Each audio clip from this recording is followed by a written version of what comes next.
Bismillahirrahmanirrahim. Assalamualaikum warahmatullahi wabarakatuh. Perkenalkan, nama saya Valdi Ananta dengan NIM 0301182103. Saya dari Fakultas Ilmu Tarbiyah dan Keguruan, jurusan PAI 1. Baiklah, kali ini saya akan membuat video pembelajaran yang membahas tentang sholat berjamaah. Berikut adalah hasil dari rekaman mengajar mengenai sholat berjamaah. Oh iya ya. Udah mulai. Assalamualaikum anak bapak. Waalaikumsalam warahmatullahi wabarakatuh. Apa kabar kalian semua?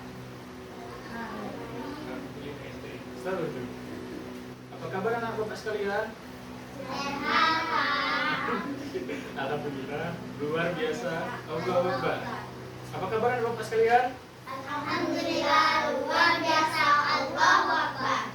Baiklah, sebelum kita memulai pelajaran, untuk mengambil berkah dari pelajaran kita hari ini, siapa yang di sini ingin membaca Al-Quran? Siapa yang bisa? Bisa? Bismillahirrahmanirrahim.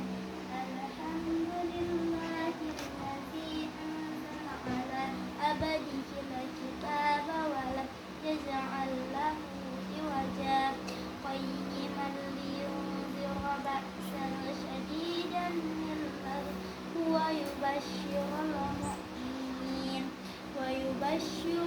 mu'minin alladzina ya'maluna as-solihati anna lahum ajran hasana makisina fihi abada wa yunzira alladzina qalu ittakhadallahu walada ma lahum bihi min ilmin wala li abaihim kaburat kalimatan takhruju min afwahihim liyaquluna illa kadhiba sadaqallahul azim. 3. Jadi sebelum kita memulai pelajaran kita, ada baiknya kita berdoa terlebih dahulu. Doa dimulai. Bismillahirrahmanirrahim. Alhamdulillahi rabbil alamin. Ar-Rahmanir-Rahim. Maliki yaumiddin. Iyyaka na'budu wa iyyaka nasta'in. Ihdinas siratal mustaqim. Siratal ladzina an'amta 'alaihim ghairil maghdubi 'alaihim waladdallin. Amin. Jadi pada hari ini, sebelum mulai pelajaran, kita absensi dulu. 3. Berapa? Irfi? Irfi absen. Selanjutnya Sani? Hadir. Kifa? Hadir. Nisa? Hadir, Pak. Rita? Hadir. Berarti tadi yang Iya. betul ya. Selanjutnya hari ini kita akan membahas mengenai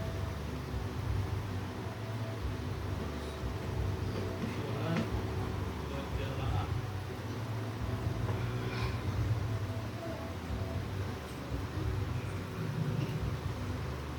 Sholat berjamaah. Ada yang tahu apa itu sholat berjamaah? Tahu. Iya. Salat secara bersamaan. Ya, jadi sholat berjamaah ini terdiri dari dua kata, yaitu sholat dan berjamaah. Jadi sholat berjamaah itu diartikan sebagai sholat yang dilakukan secara bersama-sama. Jadi sholat berjamaah itu adalah maknanya pelaksanaan sholat yang melibatkan dua orang atau lebih sebagai satu kesatuan, yang salah satunya berperan sebagai imam dan sebagian lagi berperan sebagai makmum. Jadi sholat berjamaah ini memiliki dasar hukum, Di antaranya yaitu pada Quran surat An-Nisa ayat 102 yang mana artinya, dan apabila kamu berada di tengah-tengah mereka atau sahabatmu, lalu kamu hendak mendirikan sholat bersama-sama mereka. Selanjutnya itu diatur dalam hadis Nabi, yaitu sholat berjamaah itu lebih utama 27 derajat kedudukannya di sisi Allah daripada sholat sendirian. Berjamaah itu terdiri dari imam dan makmum. Jadi menjadi imam ini juga tidak boleh sembarangan. Dia ada yang diprioritaskan. Jadi yang pertama itu yang harus menjadi imam adalah pemimpin yang berada di suatu wilayah tersebut. Jika tidak ditemukan, maka yang paling berhak adalah imam tetap yang berada di masjid tersebut. Jika tidak ada juga, maka dipilih, yaitu dari penduduk setempat yang mampu menjadi imam.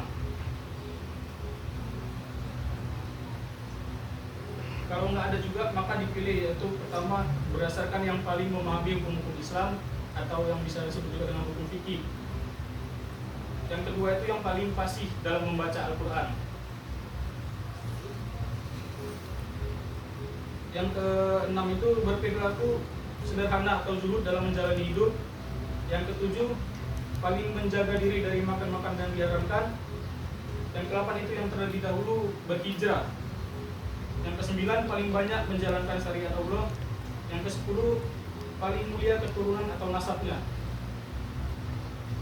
Yang ke-11 itu paling baik tingkah lakunya. Lalu paling bersih penampilannya termasuk pakaian yang dikenakannya. Paling merdu suaranya, paling ideal postur tubuhnya. Lalu yang lebih dulu menikah. Selanjutnya untuk posisi imam dan makmum. Jadi kan terkadang kita sholat itu makmumnya cuma 1, 2, itu ada aturan-aturannya. Jadi untuk yang misalnya kita sholat berjamaah, dia laki-laki dengan laki-laki, itu biasanya begini misalnya. Coba maju dulu laki-laki 2 orang. Ya. 2 orang. Apa? Coba, misalnya ini jadi imam.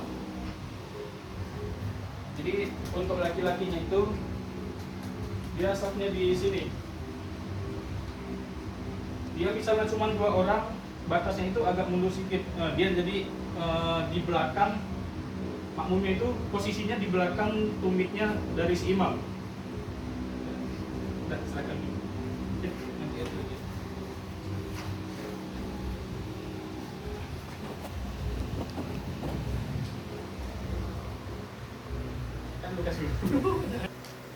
Untuk kondisi kedua yaitu imam 1 dan makmumnya 2, yaitu laki-laki dan perempuan, posisinya seperti ini. Ini imamnya, ini makmum laki-laki, sedangkan makmum perempuannya itu berada di belakang dari makmum laki-laki. Makmum perempuan itu berada di belakang makmum dari laki-laki. Coba dicontohkan lagi.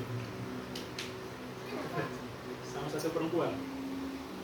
Siapa? Iya. Iya.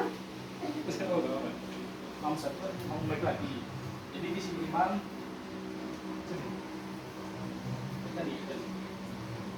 Di sini makmum laki-laki, sedangkan makmum perempuannya itu di belakangnya. Maju. Nah, jadi seperti ini posisinya.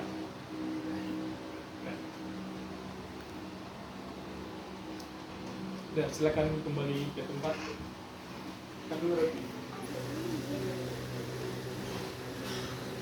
Nah, untuk kondisi selanjutnya yaitu jika imamnya laki-laki dan makmumnya 2 orang laki-laki, posisinya seperti ini. Dia jaraknya sekitar 3 hasta atau 1,5 meter kurang lebih. Sama dengan jika imamnya laki-laki dan makmumnya perempuan. Cuma dia kalau perempuan dia tetap di kanan. Bahasan selanjutnya kita akan membahas tentang pergantian imam. Jadi terkadang kan imam itu sholatnya bisa batal dengan suatu sebab. Jadi di sini ada beberapa ketentuan dalam pergantian imam. Jadi yang pertama itu, imam itu bisa ditunjuk oleh Jadi pergantian ini imam ini ada dua kondisi. Pergantian sholat ini ada dua kondisi, yaitu pada sholat Jumat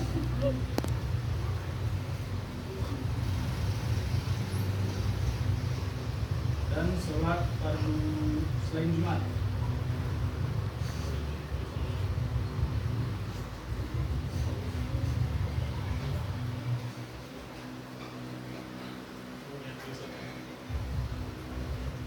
Adapun tata caranya yaitu yang pertama ditunjuk oleh imamnya sendiri.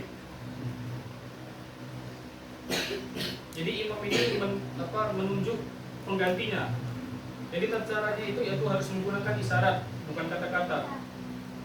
Jadi imam itu membungkuk sambil menaruh tangannya di depan pinggul. Menaruh tangannya di depan pinggul. Seraya menggambarkan bahwa ia itu telah berhadas. Jadi kemudian imam menunjuk dengan jarinya jumlah rakaat yang tertinggal. Berapa rakaat yang tersisa itu diisyaratkan dengan jarinya. Selanjutnya ia memberi isyarat tangannya itu di atas lutut, yang berarti dia meninggalkan ruku. Jadi kalau dia memberi isyarat ke lutut itu berarti dia meninggalkan ruku. Kalau di depan dahi berarti dia meninggalkan sujud. Lalu ia menunjuk pada jamaah yang tidak jauh dari tempatnya. Jadi misalnya dia menunjuk orang yang di belakangnya. Makanya jika imam di depan, yang di belakang itu haruslah orang yang ibaratnya dia bisa mengerti ilmu fikih, baru bacaannya bagus, itu supaya dia bisa atau mampu menggantikan imamnya. Lalu selanjutnya secara sukarela. Jadi pada rakaat kedua pada sholat Jumat ini tidak diwajibkan penunjukan imam, karena jamaah itu bisa langsung menyelesaikan rakaat kedua secara sendiri. Jadi tata caranya setelah mendapat isyarat imam tidak melanjutkan, jadi makmum itu yang terdekat atau yang biasa di belakangnya langsung maju untuk menggantikan imamnya. Selanjutnya yaitu pada kondisi di luar sholat Jumat, itu sholat selain sholat Jumat ya. Kan dulu nanti. Selanjutnya pada kondisi selain sholat Jumat, yaitu dianjurkan bagi imam untuk menunjuk penggantinya. Tata caranya itu sama dengan sholat Jumat. Lalu yang sukarela itu ditunjuk mengajukan diri secara sukarela, yaitu makmum maju secara sukarela. Yaitu pergantian sukarela ini lebih utama daripada penunjukan. Tata caranya itu sama dengan sholat Jumat. Adapun cara makmum itu mengingatkan imam, ada yang tahu? Ya, jadi untuk laki-laki itu dia mengucapkan kalimat tasbih dengan niat zikir untuk mengingatkan. Jadi, ada yang tahu bagaimana kalimat tasbih? Subhanallah. Jadi cukup ucapkan subhanallah satu kali. Sedangkan untuk perempuan yaitu tangan kanannya itu satu kali saja. Jadi kalau untuk perempuan tangan kanannya itu ditekukkan ke bahu sebelah kiri.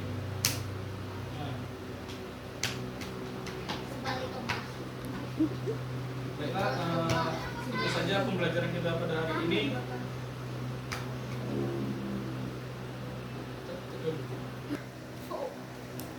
Itu saja pembelajaran kita pada hari ini. Untuk tugas rumahnya silakan kerjakan soal yang ada di buku pada halaman 140. Baiklah, untuk mengakhiri pelajaran pada hari ini, baiknya kita membaca doa setelah belajar.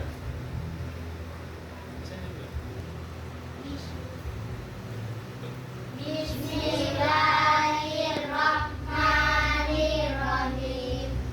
Bismillahi tawakkaltu 'alallahi la haula wala quwwata illa billahil azim.